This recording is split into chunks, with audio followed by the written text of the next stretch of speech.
I bet you just like me, when you get ready to hook onto your trailer, you just hook your truck up, plug it in, and everything's supposed to work, right? Your lights work every time, your turn signals work every time.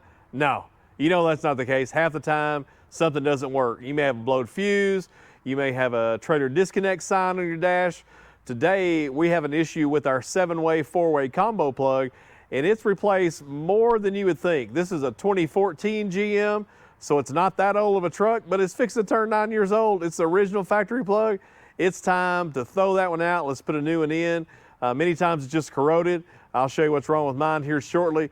But I know we work on trailers a lot. We do maintenance on that. We talk about that, but sometimes we got to do maintenance on our tow vehicle. So stick with the Trailer Smith here as we get started on the repair on this 2014 GM.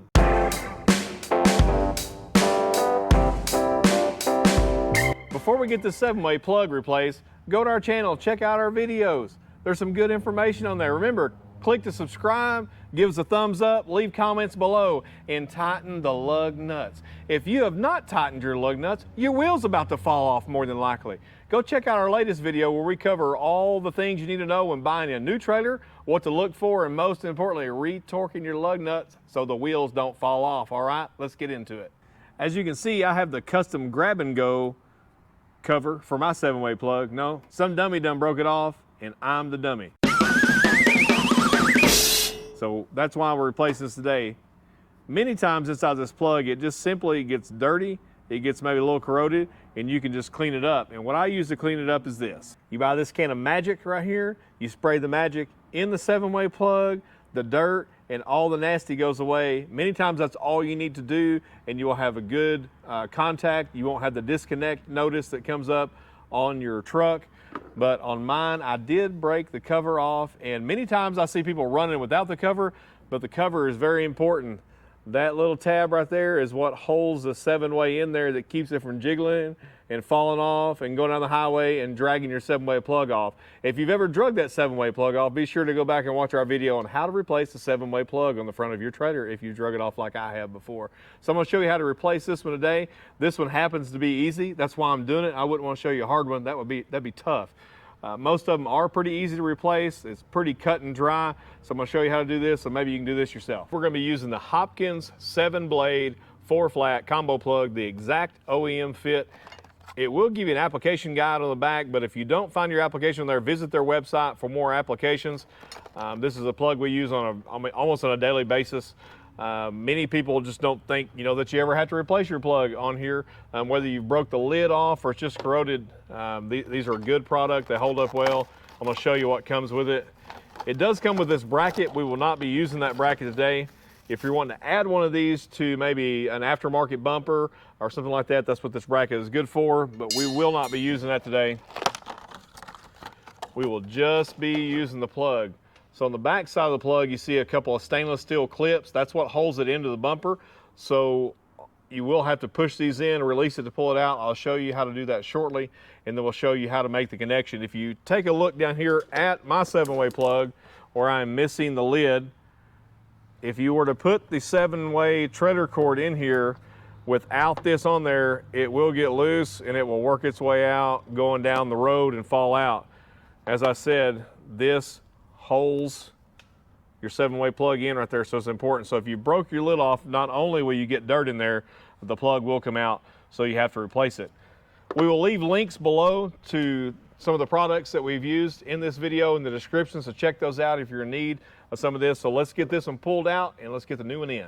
So you will need to reach behind the bumper, as I said, and push those 2 stainless steel retainers in. Just squeeze them together. Some vehicles, it is, believe it or not, easier to remove the spare tire, bring it down. On some of the Fords, the wiring is pretty tight, so if you will loosen the plastic clip that's holding the wire back to give you a little slack, it makes it easier. So let's get this one popped loose here.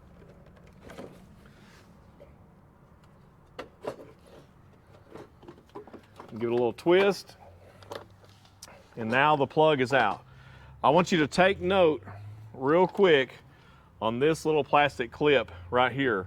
That is the locking retainer for the plug. You have to take that off first. So you push that down. Sometimes it's easy, sometimes it's not, but I'm going to show you what's important about this. The most important thing is try not to break it or to lose it. Keep this. This is going to be your friend when we do the new install here shortly. I'm going to show what this is used for. So take that out. You'll push the release on the factory connector. And sometimes you'll have to moan and groan and take it off, and so now we've got it out. So what I want you to do next, I want you to inspect the inside of this. If you see some of that white, that is some dielectric grease, that's normal. If you see any green or corrosion, if it looks like moisture has got in here, you're going to need to replace this. You can pick this up. You don't have to go back to the factory to get that. You can buy these aftermarket. This is the factory style. It will have to be hardwired in, however.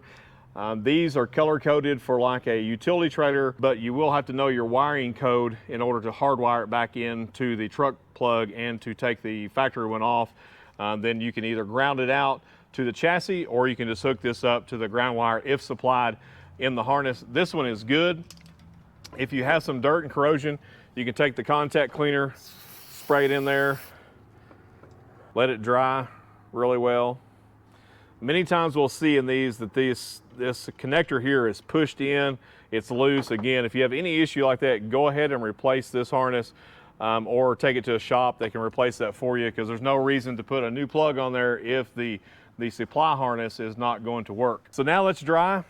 We're going to take the new one. Always inspect it too. Make sure it's got some dielectric grease on there. Make sure none of the prongs are bent on it.